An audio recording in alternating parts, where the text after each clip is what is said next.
On Fox News recently, Tucker Carlson was promoting a nonsense story regarding young people and how they are unlikely to spread coronavirus. And immediately afterwards, he got a tall glass of shut-up juice, as Cenk Uygur would say. So let's take a look. And now to the latest science. There is new evidence that young children do not spread the coronavirus. Not what we thought. Dr. Marc Siegel is a Fox Medical contributor and NYU Langone professor. Doctor, thanks for coming on tonight. Tucker, I want to cut through the news and get to the science of this, which is that 78 studies out of the United Kingdom show that children, especially under the age of 10, are not very likely to get COVID-19 or to spread it. But one of the authors of that study says he's being a little bit misinterpreted, and the Centers for Disease Control has said that 1 to 2% of the cases, looking at 150,000 cases, were children under the age of 18.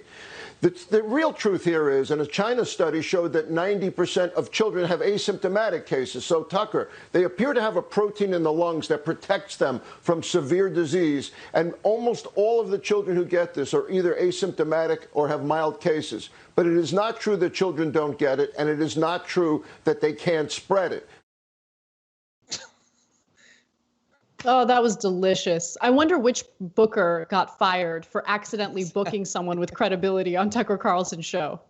Look, we know why the guy was just booked to say, yep, it's totally safe to send the kids who are walking barrels of disease about. And the only reason he was booked was because earlier this week, Chris Tucker was like, it's totally safe to send the kids back. He either didn't think about the implications of what he was saying, or he's an actual moron. He was criticized, including on my show. I'm going to take credit for this. I think he probably booked that guy because of me. And so he thought he had found someone to protect him, but he's too stupid to actually vet either the study or the guest. And so he ends up looking like an idiot once again. Why do people talk about him as if he's an intelligent person? About Tucker Carlson? Yes.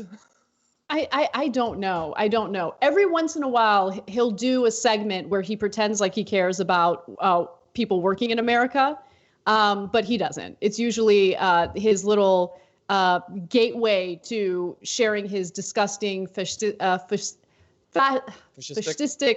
yes, thoughts on immigration and people of color and disenfranchised people in the country. So I never fall for it. Tucker Carlson, look, I actually think that he's not a dumb person. I think that he has a dumb face and he makes a dumb face on his show. But I think that, like, strategically speaking, he has like a sophisticated way of bringing in an audience by pretending like he cares about an unjust economic system. But then he like weaves in like the anti-immigrant stuff. He's a hateful 100%. person. Yeah, and that's why it's on us, because he can occasionally cover what his actual goal is, which is to make sure that as many hard right, economic, fiscal, conservative Republicans stay in office as long as possible. He can pretend that he's a populist. He's going to support every Republican president for the rest of his life. He is himself a literal heir. He's royalty in the American sense. So, like, spare me he cares about the working man. When was the last time you saw a working class American brought onto his show?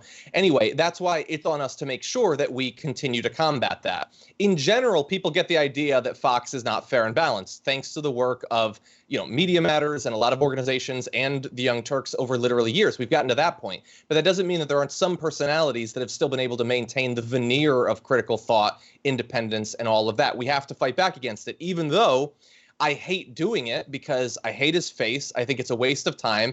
And honestly, people don't even really care about it. It's not like the videos do well, but he is an incredibly dangerous person. And so it is our journalistic responsibility to provide a check on him. When he's spending the last few days doing shows saying quarantines didn't help anyone, we don't need to socially distance, fighting back against the tiny little bits of protection that we have against the coronavirus, he has been working to undermine the confidence of in the American public. He's an incredibly dangerous person. Yeah, and what's even more crazy is he's not the most dangerous person on Fox News. Sean Hannity is. Sean Hannity is actually worse.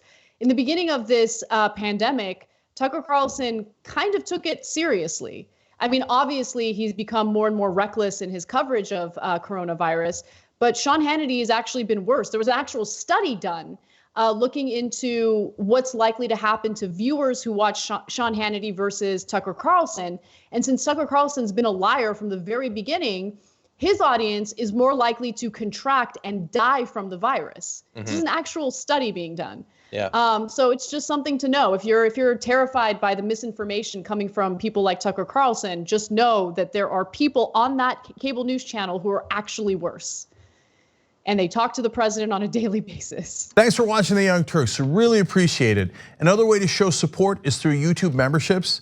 You'll get to interact with us more. There's live chat emojis, badges. You've got emojis of me, Anna, John, JR. So those are super fun. But you also get playback of our exclusive member-only shows and specials right after they air. So all of that, all you gotta do is click that join button right underneath the video. Thank you.